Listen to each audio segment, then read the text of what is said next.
Welcome back to episode number 33 of ECW CyberSlam, and we are back in the Hammerstein Ballroom with Tommy Dreamer making his entrance to start CyberSlam. He cuts through the usual introductions and takes a microphone. The commentators aren't sure why he's in such a hurry to get something off his chest, but Tommy quickly explains. In a short promo, which he improvises well, Dreamer says that he has been cleared to compete, and he's got a match scheduled tonight. He's ready for Sonny Chiaki, and he's ready right now. So we go straight into that opening match after that short promo.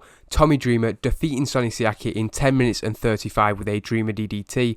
A decent reaction from the crowd, but subpar wrestling.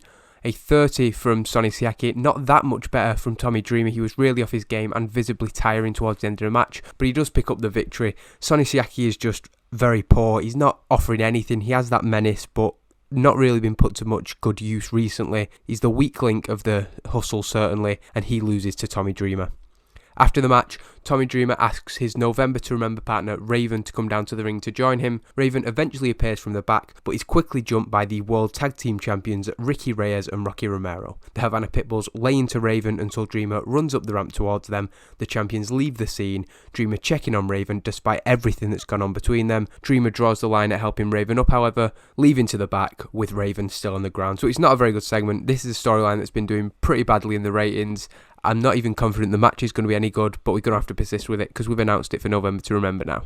We then get an interview from CM Punk, a 71C+, bringing up the show as he always does. We also see footage of Rhino's challenge to him last week, which is what Punk is responding to in the promo. He accepts the challenge of Rhino and adds that November to Remember there will be no time limit on their World Television Championship match. Punk also promotes that he's been challenged by a member of the Hustle, Xavier, and he also accepts that challenge, but they'll face next week. We then get a video package promoting the main event for tonight. Rob Van Dam and Sabu will face Homicide and Low-Ki, as well as footage from their intense brawl last week. We also see the finish from their match back in July, where Homicide and Low-Ki controversially defeated Rob Van Dam and Sabu with the help of their Hustle teammates. Tonight, a rivalry which has raged since the very first episode of CyberSlam back in February will come to a head in the main event.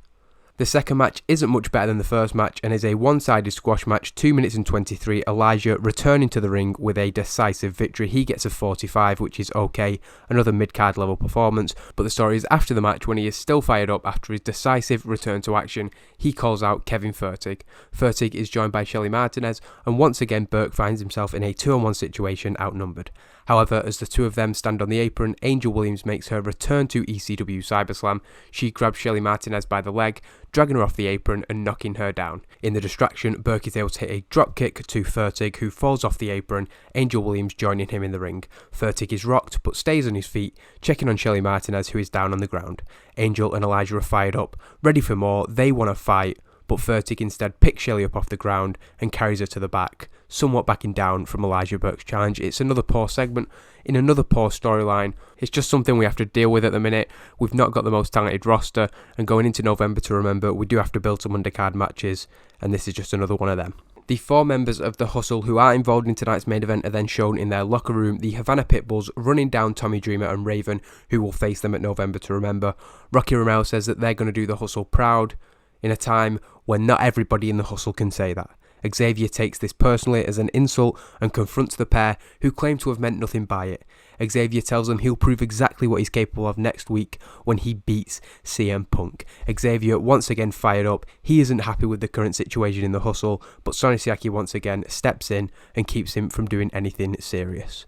We then get that main event a 57 C-, which pretty much secures us a good enough show, a show that I'm going to be happy with. It had good wrestling and a decent reaction from the crowd. Homicide and Low-Ki drawing with Rob Van Dam and Sabu in 16 minutes and 18. The match simply descended into chaos. Rob Van Dam head and shoulders above the others, getting an 82. It's a disappointing ending to the match. Basically the way it goes is they're just brawling. It's so intense. Homicide and Rob Van Dam fight off one way, Sabu and Low-Ki fighting off the other way. Eventually the referee has no choice but to call for the bell. He's completely lost control and none of the 4 men are even at ringside for him to do anything about it. In the post-match, the focus remains on the ring, the referee dealing with the reaction to having to call off the main event. Obviously we imagine this is getting a poor reaction from the crowd, who don't like to see a inconclusive finish. Control had been lost completely and Paul Heyman came down to try and restore some sort of order. Paul Heyman tells the crowd that he can't do anything about how the match ended, but he can ensure that CyberSlam doesn't end like like that. Instead, he's going to end the show with a bang. Paul Heyman announces 2 more matches for November to Remember, saying that Rob Van Dam will face Homicide and Low-Ki will face Sabu. The winner of each of those matches will go on to face off for the ECW World Championship. But that's not all. Those 2 matches will take place at the same time in the same ring as he announces the return of Double Jeopardy. So a very good segment, an excellent promo from Paul Heyman, superb without a script as he so often is, doing really good things for the storyline. And we have the main event of November to Remember confirmed, a Double Jeopardy match, Homicide and Rob Van Dam on one side of the ring, Low-Ki and Sabu on the other. After 2 of those men are eliminated, it will become a singles match, the winner leaving with the ECW World Championship. And it's a 59C rating. A very good show in the end, despite having 2 pretty poor matches on it. The main event obviously helping bring that up, Paul Heyman's announcement and CM Punk's promo also doing really good things for the show. That's the first of 4 episodes inside the Hammerstein Ballroom, and we have to make sure that we keep that momentum going. 1 episode down, 3 to go before November to Remember 2006.